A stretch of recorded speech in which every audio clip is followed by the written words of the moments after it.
Programang ito ay rated SPG, striktong patnubay at gabay ng magulang ang kailangan. Sa pagdating nga nila Enteng sa kanilang hideout ay wala doon si Tanggol.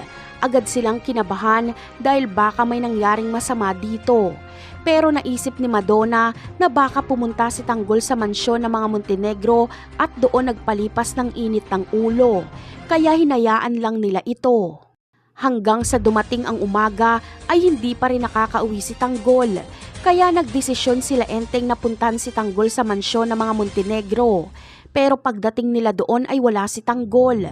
Kaya dito na sila kinabahan. Batid nilang may nangyaring masama kay Tanggol.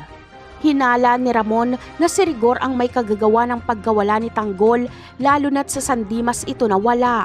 Kaya galit na galit si Ramon kay Rigor. Pero mas minabuti niyang tawagan si Tanggol at si Paeng nga ang sumagot. Ayon kay Paeng ay hawak niya si Tanggol at ipapatubos niya ito ng 30 milyon. Agad na nahalata ni Ramon na pipitsuging grupo lang ang dumukot kay Tanggol dahil 30 milyon lang ang hinihingi nito. Maliit na halaga ito para kay Ramon. Agad namang makikipagpalitan si Ramon sa halagang 30 milyon kapalit kay Tanggol. Pero tuso si Ramon. Ang layunin niya talaga ay bukod sa mabawi si Tanggol ay mapatay pa ang nakausap niya sa cellphone na si Paeng. Kaya nagkamali ng binangga itong sila Paeng.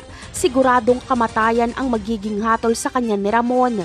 Tanging si Tanggol lang ang makakapigil kay Ramon na wag nitong patayin sila Paeng.